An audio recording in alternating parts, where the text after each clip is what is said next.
The Romantic movement in English literature. As the 18th century gave way to the 19th, a storm was brewing in the world of literature. A storm of emotions, imagination, and rebellion against the rigid structures of the past. This was the dawn of the Romantic movement, a period that would redefine poetry and prose, bringing with it an intense appreciation for nature, individualism, and the mysteries of human experience. The movement did not emerge in isolation. The late 18th century was an age of revolution.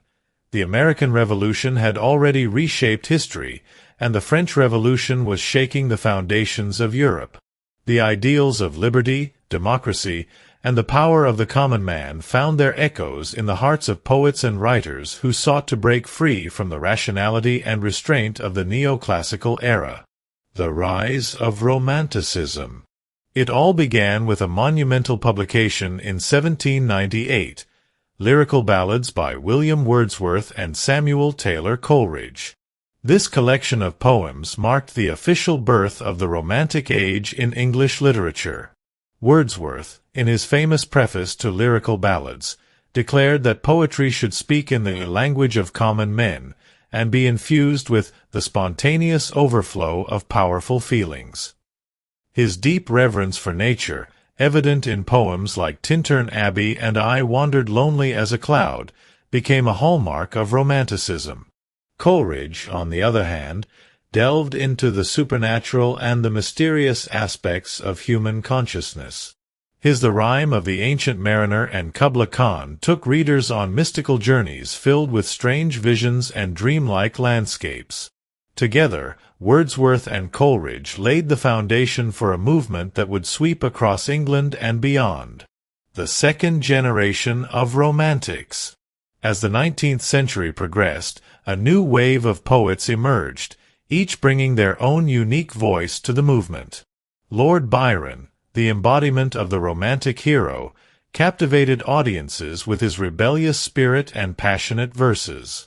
His epic poem Don Juan was both satirical and deeply introspective, cementing his place as one of the most charismatic figures of the era. Then came Percy Bysshe Shelley, the poet of radical ideas and unshakable idealism. His poetry, such as Ode to the West Wind and to a Skylark, reflected his revolutionary spirit and deep love for nature. Shelley's verses were filled with a longing for freedom, both political and personal, and his untimely death at the age of 29 only added to the legends surrounding him. And finally, there was John Keats, the poet of beauty and mortality. Unlike Byron and Shelley, Keats was not drawn to political themes, but rather to the fleeting nature of life and the eternal power of art. His odes, Ode to a Nightingale, Ode on a Grecian Urn, and to Autumn, are among the finest achievements of Romantic poetry. His famous words, "A thing of beauty is a joy forever," encapsulate the very essence of Romanticism. Themes and legacy. The Romantic movement was more than just a literary trend. It was a revolution of thought and feeling. Its core themes included nature as a source of inspiration, emphasis on emotion and imagination over reason, focus on individualism and personal experience, interest in the supernatural, folklore, and medievalism, a sense of nostalgia and longing for the past. Though the movement began to wane by the mid-19th century, its influence remained profound. The Victorians, the modernists, and even today's literary voices still draw from the well of Romanticism. It was a movement that reminded the world that poetry is not just about structure and rules.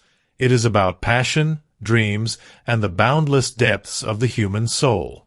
And so, the echoes of Romanticism continue, like the wind in Shelley's Ode, carrying forth the voices of those poets who once dreamed of a world unshackled by convention, where art could soar as freely as the skylark in the open sky.